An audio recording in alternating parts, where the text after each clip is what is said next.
Zhao Yi and I loved each other for a lifetime together, until our hair turned white.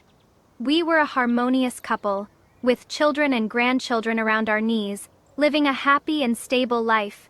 I once thought that in the next life, he would surely marry me again, but after we were both reborn in this life, what I waited for was actually the news of him proposing marriage to my concubine, born younger sister.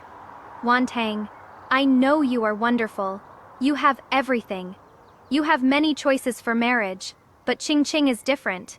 If I don't marry her, she'll have nothing. Summoning as lively and adorable as her deserves a husband who dotes on her, to live a stable and peaceful life. Fine then. In this life, I want to try someone different too. I looked at myself in the mirror in disbelief. Skin fairer than snow, figure light and graceful. Just like written in storybooks, I had truly been reborn. Reborn at the most wonderful age of 23. At this time, father held a high and powerful position, and I was famous throughout the capital for my beauty and talent. So many young masters from noble families admired me, and sent people to propose marriage, but I declined them all one by one. All I want to do is marry that silly boy who sneaks over the wall every night to bring me flowers. He was my father's advisor.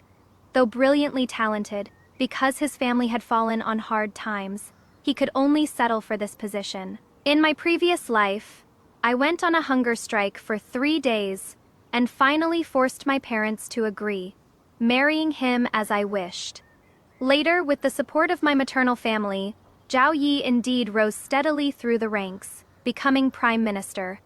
I also became the prime minister's wife that everyone in the capital envied. Even mother praised me for my good judgment. I chose him when Zhao Yi was at his lowest, helping him rise straight to success. We enjoyed a lifetime of wealth and honor, a loving marriage, raised 2 sons and a daughter, and lived peacefully until old age. I thought I had no regrets in life, so I firmly believe that in this life, Zhao Yi will still choose me without hesitation. I smiled faintly at myself in the mirror. Mu Chun rushed in hastily. Master Zhao, the advisor in the manor, is proposing marriage to the master, saying he wants to marry a young lady of our Lin manor. The servants all admire his courage, a mere advisor being so bold, truly like a toad. She didn't dare continue, but I knew she wanted to say that phrase, a toad lusting after swan meat. Zhao Yi must have been reborn too, which is why he is so impatient. I rolled my eyes at Mu Chun. What toad? Don't look down on the poor youth. Zhao Yi is no ordinary man.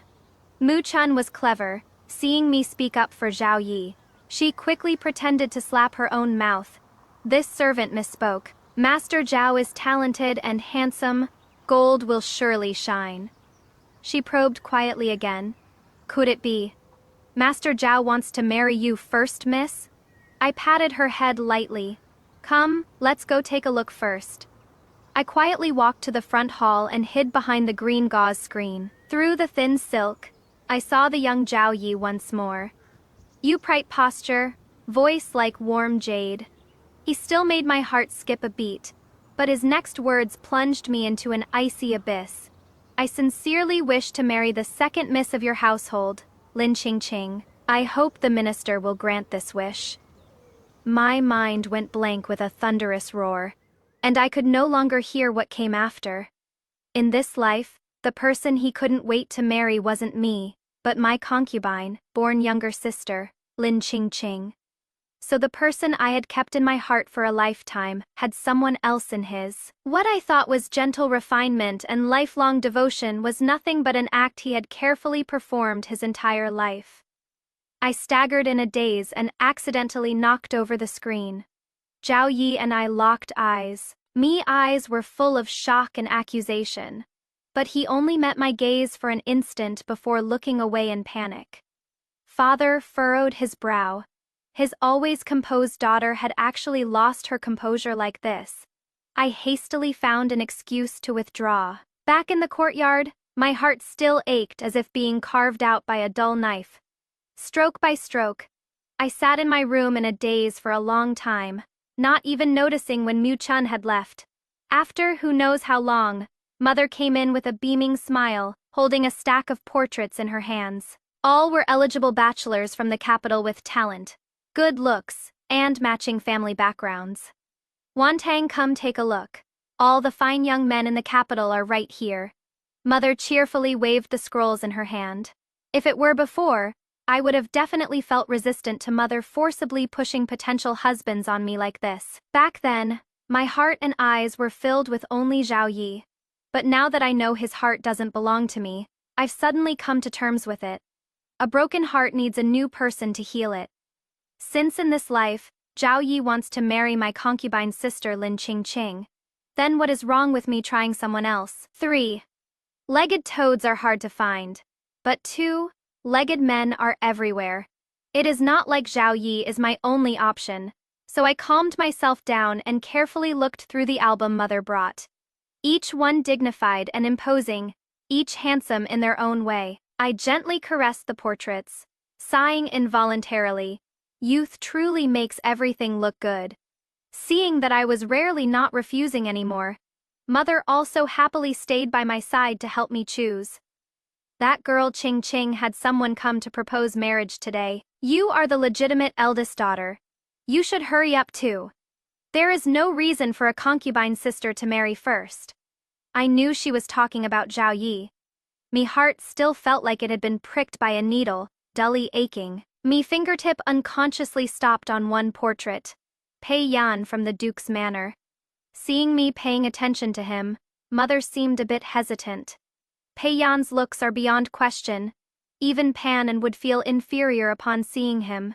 It is just, he is too playful. Even the Duke can't do anything with him. Pei Yan was indeed a well-known dandy in the capital. Apart from not frequenting brothels, he dabbled in all kinds of amusements. The very picture of someone who never grew up. Always saying studying was boring and finding ways to have fun. Actually, I only learned later that this person was just too clever, with a photographic memory. The lessons ordinary tutors taught were truly tedious to him. 3 years later, this wastrel heir that everyone avoided had a sudden whim, and actually wanted to go to the Imperial Examination Hall to have some fun. They say he snored thunderously while sleeping soundly in the examination hall. Yet the paper he submitted shocked everyone. The essay had novel ideas, was well-reasoned and well-founded, with neat and elegant calligraphy, without a single flaw to be found. Just like that, he casually passed the exam as the top scholar. From then on, he became a sensation overnight. At that time, countless noble ladies came to propose marriage instead, but he only found marriage boring and went off wandering the world alone. I actually became somewhat curious about this person, so I said to Mother, I heard Pei Yan is exceptionally talented. If he could settle down after marriage, he would surely be extraordinary. Mother was still worried. Wantang, isn't this too risky? I smiled. What risk is there to take? At worst, he remains a dissolute heir, and I marry into the Duke's manor. Life as a carefree heir's consort won't be bad either. Only then did Mother's face light up. That is true too. Now I only worry that Pei Yan will, like in my previous life, flatly refuse the marriage proposal. Just as my thoughts were racing, I heard follow-up news about Lin Qingqing and Zhao Yi. Father agreed to Zhao Yi's marriage proposal on the spot. Lin Qingqing was a concubine, born daughter, her birth mother of humble status. Originally, she would either marry into a minor household or become someone's concubine like her birth mother. Zhao Yi had a dignified appearance and conducted himself steadily. Even among the advisors under father's command, he could be considered outstandingly talented. In the future, with father's recommendation, becoming a rank 7 official wouldn't be difficult. For Lin Qingqing, this was already an extremely good way out. Never would I have expected that Lin Qingqing would actually start a hunger strike. She absolutely refused to agree to this marriage arrangement. Hearing this news, I smiled bitterly. In my previous life, I used a hunger strike to force my way into marrying him. In this life, the person he chose used a hunger strike to reject him. The Lin Qingqing of my previous life had already fallen for that playboy, young Marquis Zheng Qiu of the Duke of Zheng's manor. By this time, He was a true womanizer through and through.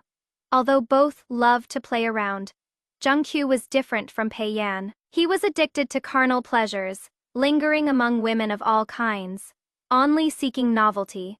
This also included my concubine, born younger sister Lin Ching. Me concubine. Born sister saw him as a stepping stone to cross class boundaries, thinking that by latching onto him, she could break free from the constraints of her concubine. Born status. When Jungkook's interest in her was at its peak, he sweet-talked her into complete devotion, deceiving her of all her sincerity and trust. But once he got tired of her and lost interest, he discarded her like worn-out shoes. In my previous life, even after my concubine, born sister was deeply trapped and unable to extricate herself. She stubbornly kept it hidden and refused to reveal Jungkook, and by that time, Jungkook had long since forgotten her completely, and was passionately involved with the top courtesan at the singing house. When father punished my concubine sister to kneel in the ancestral hall, I found out that the person who trapped her in that predicament was none other than Jungkook. So I asked Zhao Yi to find Jungkook, to explain Lin Ching's current situation, hoping he could help and give my concubine sister an explanation. But Jungkook asked with complete indifference, "Who is Lin Ching?" This angered Zhao Yi so much that he got into a conflict with him on the spot. In the end, Zhao Yi was shoved around by his attendants and came back with a bruised and swollen face. At that time, I still blamed myself for asking him to step forward, not knowing he genuinely wanted to stand up for Lin Ching. Later, Lin Ching was utterly disappointed in Jungkook, fell ill in the ancestral hall and never recovered, passing away soon after. Father only felt humiliated and announced to the outside world that she had suddenly fallen ill and died of a sudden disease. Now I suddenly understand why Zhao Yi came to propose marriage earlier in this life. He wanted to prevent Lin Ching from walking toward that tragic ending, wanting to save her life. But I still don't understand. There are so many ways to save her. So why did he specifically choose to marry her? That night, I heard the familiar knocking sound coming from outside the window. Me heart jolted. How could this be? Why would Zhao Yi still come? I hesitated for a moment, but ultimately still opened the window. Moonlight slanted in, illuminating the profile of the young man by the window.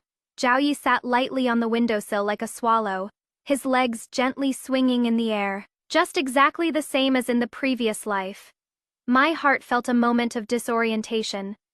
If it were before, I would have happily gone up to him and sat side by side with him.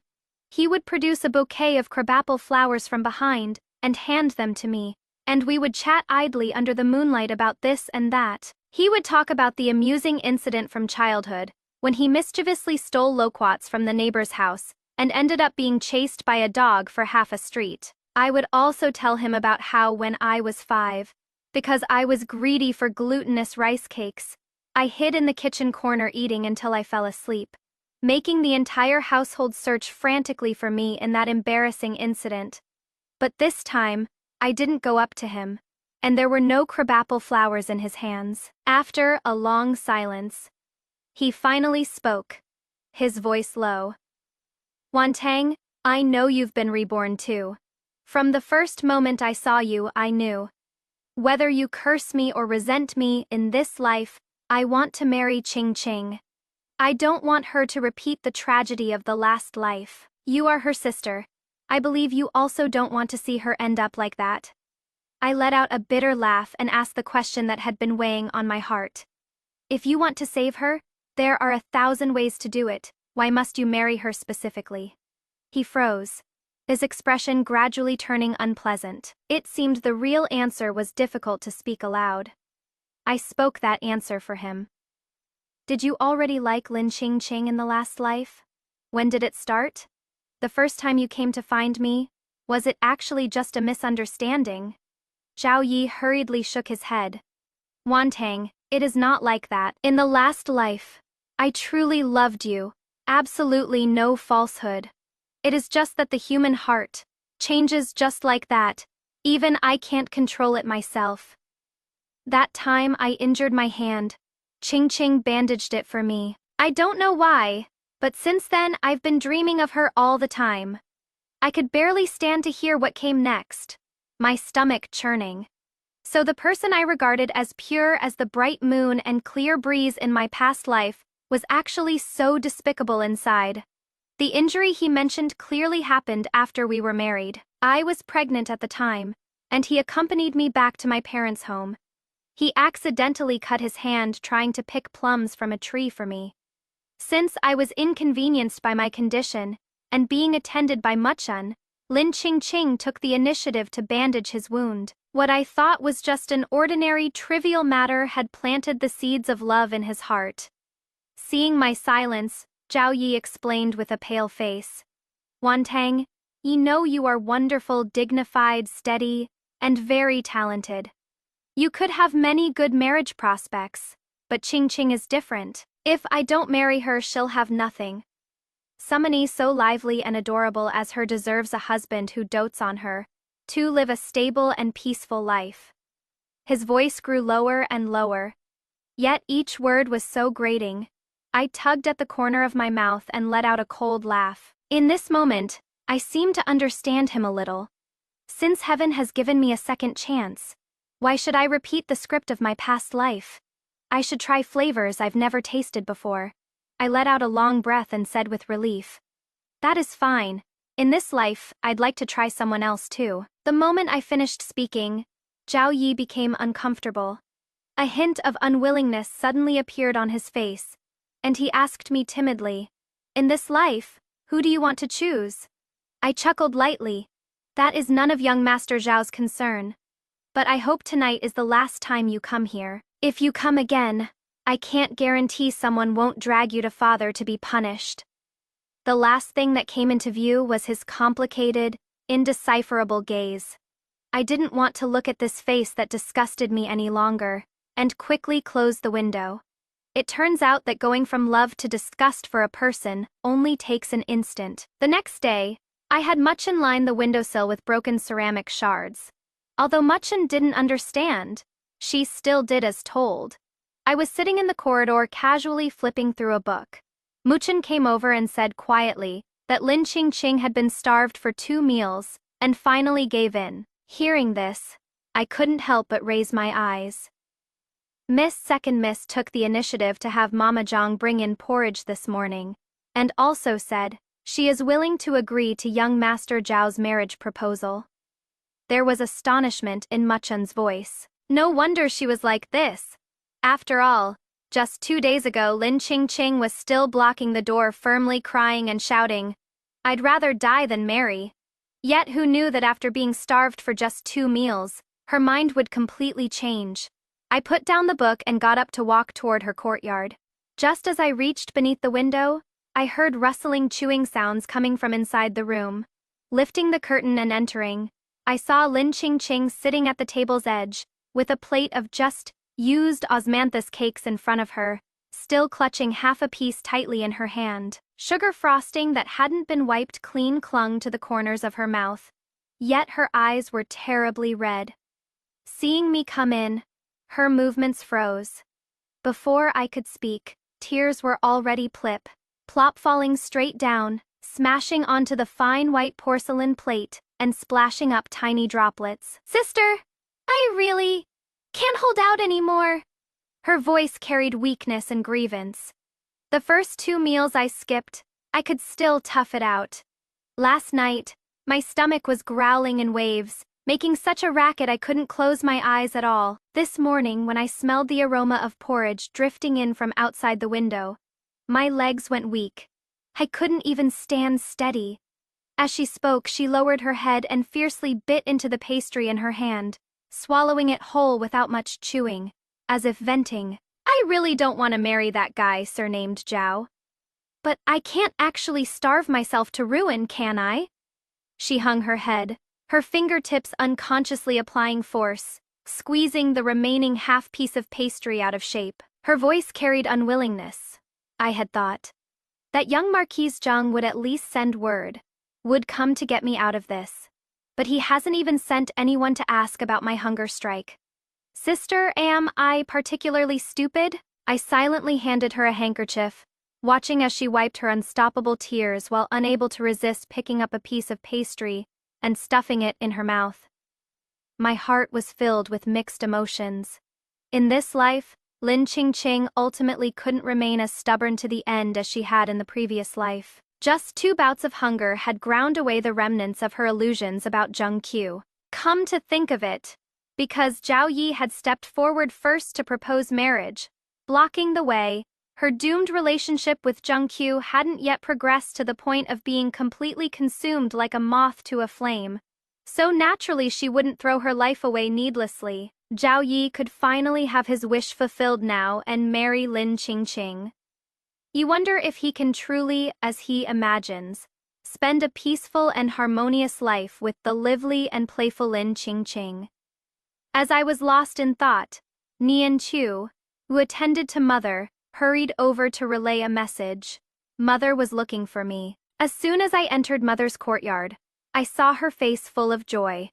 It turned out that Pei Yan had agreed to the marriage with me. I hadn't expected it would happen so quickly.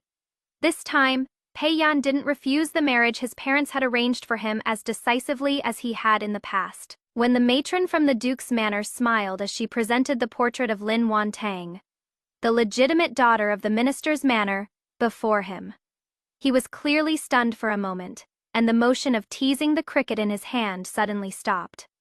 Lin Wantang! These 3 characters instantly unlocked the memories he had sealed away for so long.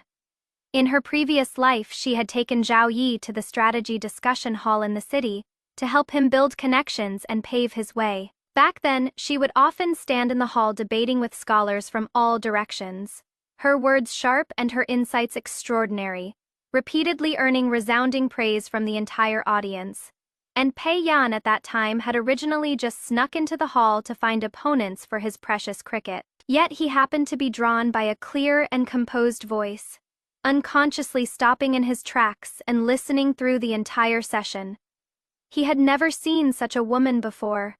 Learned, quick-witted, forthright, every word a pearl and resounding with weight. In that instant, he even felt the cricket in his hand had become dull and tasteless.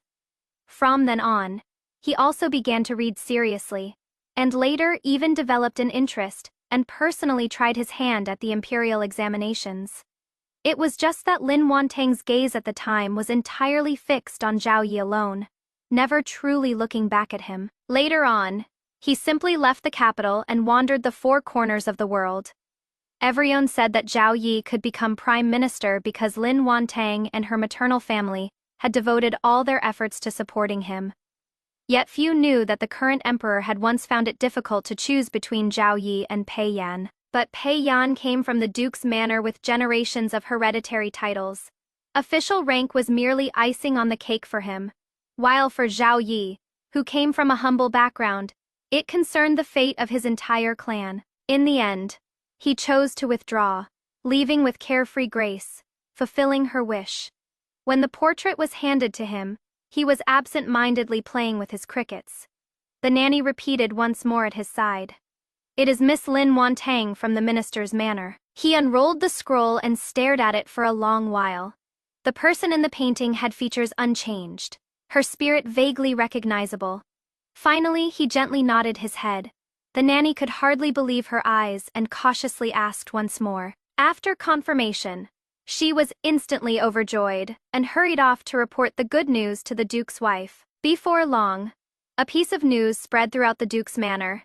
That young Master P, who had always been dismissive of marriage proposals, had finally changed his tune and agreed to the marriage with the eldest miss of the Lin family. Madame Pei's heart, which had been in suspense for many years, finally settled at ease.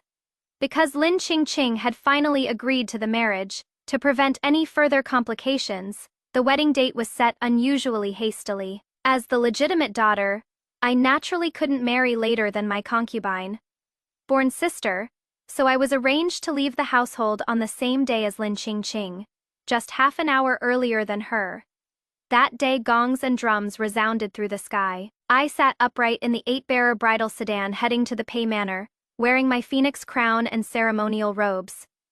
Just then, Zhao Yi rode by on a tall horse, leading the procession to fetch Lin Qingqing, passing alongside my sedan. The moment the two bridal processions crossed paths on the bustling street, he involuntarily tightened the reins, his gaze falling directly upon my sedan with its ornate canopy tassels and magnificent ceremonial display. For a moment, he was stunned and lost in thought, as if all the noise around him had fallen silent in an instant.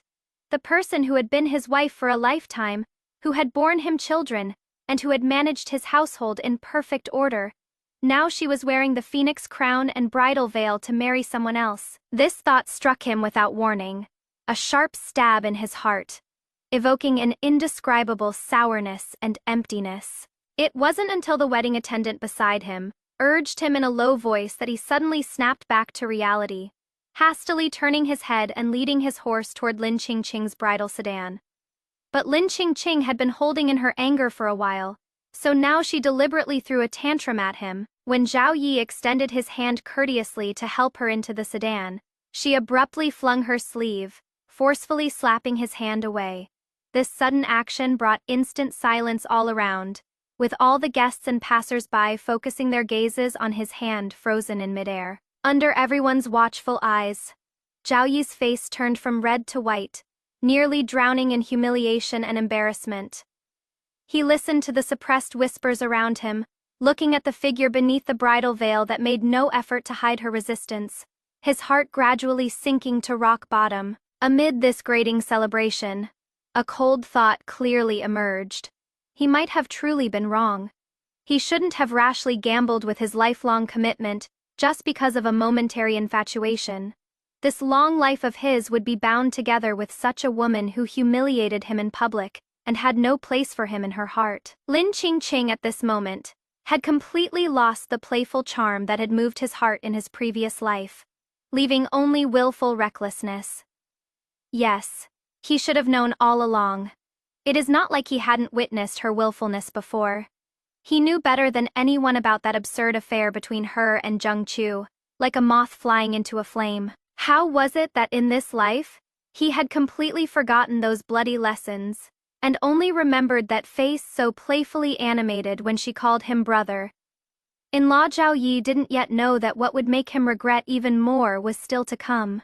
In this life, although his father had given Zhao Yi some support, he ultimately wouldn't go all out like in the previous life. In his previous life, he married the legitimate daughter of the minister's residence. But in this life, he married merely a concubine, born daughter. Therefore, his father only secured him a position as county magistrate of Pingyang. That place was remote, and many capital officials were unwilling to go there, so his father went with the flow and gave him this position.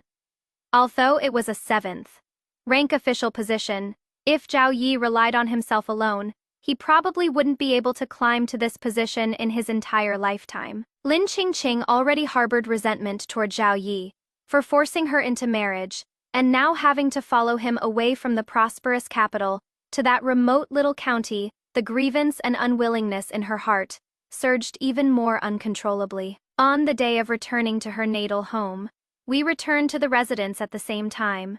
Before even entering the back courtyard, one could hear the faint sounds of an argument coming from inside.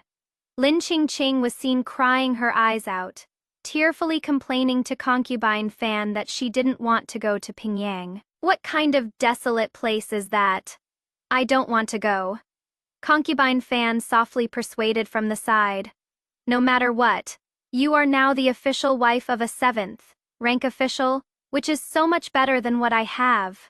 Who cares about being this official wife?" Lin Qingqing choked out, interrupting. "I'd rather be a concubine in the capital than go be a wife in that kind of remote place. What is the point?" Just at that moment, Pei Yan and I passed by side. Zhao Yi looked up and met my gaze directly, his face instantly flushing purple with embarrassment, utterly mortified. It showed me that his so-called choice for love was nothing more than his own wishful thinking. Just then, Pei Yan's hand holding mine suddenly tightened. He naturally drew me closer, intimately leaning against my shoulder. I was just finding his behavior somewhat unusual when I heard him say to me warmly, "My wife, I heard you've grown many beautiful flowers. Would you take me to see them?" There was indeed a small flower garden beneath the pavilion in my courtyard, planted with many rare flowers and exotic plants. Thinking back to my previous life, Zhao Yi must have seen these, which is why he deliberately catered to my preferences and often sent me crabble flowers. Looking back now, those were just his calculated tactics. Nothing genuinely thoughtful or sincere about them. As we left together hand in hand, I vaguely heard Lin Qingqing muttering behind us. "Sister has such good fortunable to marry into a powerful noble family in the capital, while I can only follow this kind of good for nothing person." Aunt Fan, fearing she would offend Zhao Yi, hurriedly pretended to pat her and said urgently, "How can you compare yourself to your legitimate older sister? Being able to marry young Master Zhao is already your good fortune." Zhao Yi made no sound, only staring blankly at the intimate departing figures of Pei Yan and me. His expression dazed. He had once married the legitimate daughter of the minister. In the previous life, he had been so glorious. What great fortune that was! Those who have possessed good luck never realize it, truly believing it was all obtained through their own abilities. Zhao Yi suddenly felt he was truly laughable. At this moment, what surged in his heart was not only regret, but countless feelings of guilt as well. Before leaving the Lin residence, Mother specially pulled me aside to chat about family matters for a long while. Between the lines, she could never stray far from the topic of Pei Yan. "Does he treat you well? Is he still as obsessed with cricket fighting as before? Is he willing to study quietly now?" I laughed and interrupted her endless questioning. "All is well, Mother, don't worry. He now accompanies me reading in our room every day, and occasionally we go together to the policy discussion hall to debate and discuss learning. As for those crickets, he has long since given them all away." Mother's face lit up with joy, clapping her hands repeatedly. "My son is truly blessed. You really won your bet. Just as you said, Aunt's married. He knows to settle down." I lowered my eyes with a faint smile, a trace of guilt flickering in my heart. If not for living this life again, how could I be so certain? After taking leave of Mother, I walked slowly along the corridor by myself. Unexpectedly, Zhao Yi suddenly emerged from behind a pillar and called out to me. He gazed at me, his eyes surging with barely suppressed pain and regret, his voice low and hoarse. "Wantang, in this life... In the end, I've failed someone as wonderful as you." He stepped forward, as if mustering all his courage, and said bitterly, "If there is a next life, I will definitely choose to marry you." All I felt inside was an indescribable annoyance. So disgusted I didn't want to say another word. Just then, Pei Yan appeared from the moon gate, walked straight over and gripped my hand tightly, stepping forward half a pace to shield me behind him. His tone was calm, yet each word was clear as a blade. "If there is a next life, it still won't be your turn." Zhao Yi's expression changed abruptly, as if he'd been slapped across the face, pallid and utterly humiliated. Pei Yan didn't look at him again, only turned to me, his voice instantly softening. "My wife, I've been looking for you for so long. Let's go home." His knuckles locked firmly around mine, warm and resolute. We walked hand in hand past Zhao Yi, not sparing him another glance. That night, red candles flickered as Pei Yan and I lay side by side on the bed. After a long silence, I finally gathered my courage and openly confessed to him about my rebirth. He listened quietly, and when I finished, he suddenly reached out and pulled me tightly into his embrace. "I know." His low voice sounded close to my ear. "Wantang, actually, I am too." I froze in shock, lifting my head from his embrace. He gently stroked my hair, emotions in his eyes as deep as the night. "In the previous life at the policy discussion hall, when I first saw your eloquence during the debate, it made me feel that the crickets in my hands were so boring." He sighed and held me even tighter. "In this life, I thought I would be like the previous life, only able to watch over you from afar, content just to see you safe and happy. But I never expected that person would be so blessed yet not cherish his fortune. Since that is the case.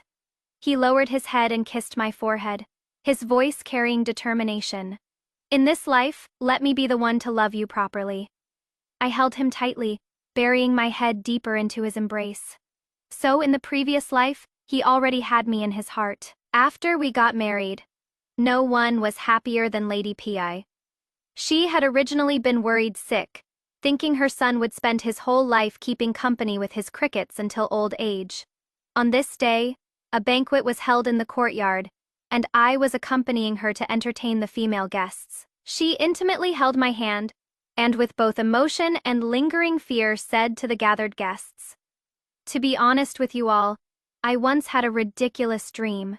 In the dream, that boy Pei Yan was holding his precious cricket jar, insisting I call those little bugs inside grandson. It really scared me half to death." After saying this, she even patted her chest, looking like she was still shaken. But in a flash, she lightly patted the back of my hand and said with a smile, "Good daughter-in-law, now I am counting on you. Hurry up and give me a real grandson, so I can calm my nerves and change my luck." These words instantly made all the noble ladies in the hall burst into laughter. Each one doubled over. Right in the midst of all the cheerful laughter, I suddenly felt nauseous and couldn't help but lower my head and dry heave. Just as I was regretting eating too many sweet cakes this morning, an experienced lady at the table blurted out with a laugh, "Young madam's reaction like this. Could it be you are expecting?" Upon hearing this, Lady Pei's face lit up with joy, and she immediately ordered the servants to quickly summon the imperial physician to check my pulse. Sure enough, the imperial physician detected a pregnancy pulse, already over a month along. That evening when Pei Yan returned to the manor and learned this good news, he jogged all the way back to the room. As soon as he saw me, he reached out wanting to pull me into his embrace, but then afraid of touching my belly, he suddenly pulled back. Looking all flustered and at a loss, he just stood there scratching his ear and grinning foolishly. Looking at how happy he was, not knowing what to do with himself, I couldn't help but smile and tap his forehead. "Look how happy you are. If you are really serious about it, why not become the top scholar like in your previous life?" The corners of Pei Yan's lips lifted slightly, his eyes rippling with a gentle and confident smile. "That is nothing difficult." On the day Pei Yan's name appeared on the imperial examination list, Father held a banquet at the estate to celebrate, and specially invited me and Pei Yan to attend the family feasts together. Unexpectedly, we ran into Zhao Yi, who had returned to the capital to report on his duties. At the banquet, I had also vaguely heard some rumors about him and Lin Qingqing before this. After getting married, he and Lin Qingqing, whom he had longed for half his life, had actually become a resentful couple. Not only had he never stepped foot in Lin Qingqing's room, he had also taken several concubines in succession. Aunt Fan came crying to my father almost daily. Her tears nearly all dried up. But what could my father do? After all, it wasn't appropriate to interfere in a son-in-law's private bedroom matters. Moreover, Zhao Yi was at least a county magistrate, and he hadn't shaken Lin Qingqing's status as the legitimate wife. So naturally father couldn't very well question him about it. By this time, I was already 6 months pregnant. My belly rising high, with Pei Yan carefully accompanying me on a walk by my side. Zhao Yi and Lin Qingqing stood not far away, their gazes constantly following us, their eyes complex. In my half-sister's eyes was envy. In Zhao Yi's eyes was regret. Since I am pregnant, I've been particularly craving sweets lately. At dusk, Pei Yan had just bought some freshly made osmanthus sweet cake and was carefully feeding me. We sat side by side on the swing under the crabapple tree in the courtyard, chatting and laughing softly. Casually lifting my eyes, I saw a familiar figure standing frozen in the distance. It was Zhao Yi. He was actually holding a bouquet of crabapple flowers, his gaze falling on my prominently bulging belly with a complicated expression. Toward this man who wanted to have his cake and eat it too, I didn't want to spare another glance, so I lowered my head and took another bite of the pastry Pei Yan handed me. Just then, Lin Qingqing suddenly rushed out from behind the corridor, snatched the crabapple flowers from Zhao Yi's hand, and viciously threw them on the ground and trampled them to pieces. She hysterically screamed at Zhao Yi, "It is all your fault. If you hadn't interfered, the one marrying Zheng Qiu today would have been me." Her voice was shrill, every word dripping with bitter tears. Turns out today was the day when young Marquise Zheng Qiu of the Duke of Zheng's manor was getting married. Back then, Lin Qingqing had just made a connection with Zheng Qiu, when Zhao Yi's presumptuous marriage proposal completely ruined everything. Although Zheng Qiu was far from a good match, Lin Qingqing always felt that if not for Zhao Yi, she could have at least married into the Duke's manor. Even as a concubine, it would have been better than following Zhao Yi to a desolate place like Pingyang. The more she spoke, the more agitated she became. She grabbed the broken flower branches from the ground and hurled them at Zhao Yi's head and face. Zhao Yi just silently blocked them, neither dodging nor avoiding. Seeing this, Pei Yan immediately shielded me behind him and quietly instructed the servants to fetch someone to intervene. Soon father rushed over upon hearing the news, and the servants pulled Lin Qingqing away with much effort. Zhao Yi's face was scratched with several red marks by the flower branches. Yet he said nothing, only staring blankly at the broken petals scattered all over the ground. Lin Qingqing is certainly pitiful. But Zhao Yi, ask yourself honestly, are you really saving her?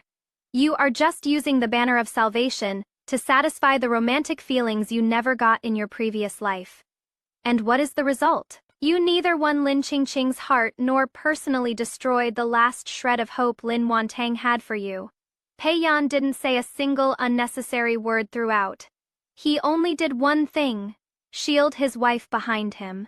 This is the difference. Some people use a bouquet of flowers to perform a lifetime of devotion, while some people's single action speaks louder than 1,000 words. After that incident, Lin Qingqing made a big scene but was eventually tearfully persuaded to go back by Aunt Fan. Although Zhao Yi seemed fine on the surface, after that day, his whole being seemed to have lost its soul. He was depressed and dispirited.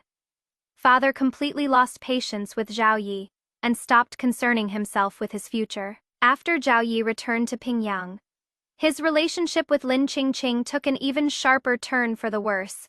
He neglected his legitimate wife, spending all day shut in his study, ignoring government affairs and household matters. I heard that on the desk in his study, there was always a painting displayed. But it wasn't of Lin Qingqing. On Lin Qingqing's side, her resentment grew deeper by the day, becoming increasingly obsessive and twisted. She hated Zhao Yi for ruining her prospects, hated the injustice of fate, and even more hated that eldest sister of hers who had everything. One clinging to obsession and refusing to let go, the other holding on to regret and refusing to turn back. This marriage ultimately became a cage trapping them both. Time flowed on, and in the blink of an eye, several more years passed. Pei Yan rose steadily through the court ranks and had already reached the position of prime minister. I too, just like in my previous life, became the prime minister's wife that everyone envied. Only in this lifetime, the person standing beside me was different. The prime minister's wife in this life smiled with even more ease and composure than in the previous one.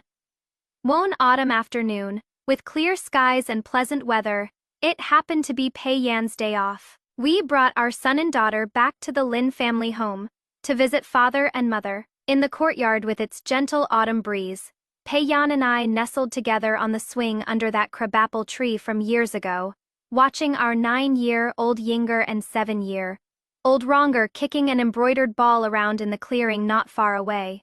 Amid the cheerful laughter, Yinger kicked hard, and the ball rolled straight toward the distant corridor. The little one hurriedly chased after it, only to see an old man with graying hair and faltering steps, leaning on his cane, struggling to pick up the ball for him. The moment the old man looked down and saw Yinger's face clearly, he froze in place, his gaze seemingly piercing through time itself. With labored breathing, his voice hoarse. "Your mother, could she be Lin Wantang?" Yinger looked up and nodded obediently. "That is right. Old grandpa, Can you give me back my ball now? That crisp old grandpa made Zhao Yi's whole body tremble. He snapped out of his daze and handed the ball back, but his hands were shaking a little. He recognized it at first glance. This child's features were practically carved from the same mold as Lin Wantang. That composed demeanor was clearly the shadow of Pei Yan. The child's laughing voice as he ran off still drifted in the wind. Yet Zhao Yi remained frozen in place. This address of old grandpa completely shattered his last bit of delusion, dragging him back to the laughable yet cruel reality. It was he who personally pushed away the stable happiness within reach, handing it over to someone else. And himself, left with only this wretched shell, whiling away the rest of his life alone, with nothing at all. He turned around, leaning on his cane step by step, slowly walking toward the depths of the back courtyard. His figure desolate and lonely. Later, when the servants came to report that Zhao Yi had fallen ill, I was pouring tea for Pei Yan. My hand didn't tremble once, nor did my heart stir much. Everyone has their own fate, and must bear their own consequences. I only said softly, may he learn to cherish his blessings in his next life, and never be greedy again. Pei Yan gently held my hand, the autumn breeze still tender, and behind us our children's laughter rang like silver bells. After reading this story to the end, my biggest takeaway can be summed up in 5 words. Choices are destiny. The character Zhao Yi, honestly, is more lamentable than many scumbags. It is not that he didn't love the female lead, he was just too greedy. He wanted the thrill he didn't get in his past life, but forgot about the happiness he already had in that past life. He thought rebirth was heaven giving him a chance to correct his mistake, not realizing that the mistake he was correcting was actually the greatest right of his life. There is a saying, what you can't get is always stirring restlessly, while those who are favored act without fear. Zhao Yi is the most dancing example. Lin Wantang was too good to him, so good that he took it for granted, so good that he thought he could put down this goodness anytime and pick it back up anytime. Pei Yan spent an entire lifetime waiting for someone he might never wait for, and when fate finally gave him a chance, he seized it without hesitation. He didn't hesitate, didn't test the waters, didn't think let me see if there is a better option first. He simply said calmly, in this life, let me be the one to love you well. This is what true deep affection really is. It is not grandiose vows, but when you get the chance, holding on steadily and firmly. Finally, let's talk about Lin Qingqing. Many people might think she is very dramatic, but actually she is the most tragic person in this story. She is never truly been respected. Zhengqiu treated her as entertainment. Zhao Yi treated her as an atonement ticket. Not a single person truly asked her, what do you want? So the core of this story is actually don't use self-and moved feelings to hijack other people's lives. And don't let other people's choices define your value. Same routine, interaction time. If you could have one rebirth, what would you most want to change? A relationship. Let go of the wrong person, embrace the right one. B a choice. No more hesitation. Strike decisively. CA mindset. Learn to cherish everything you already have. D change nothing. All experiences have shaped who I am now. Tell me your answer in the comments. See you next time. Stay awesome.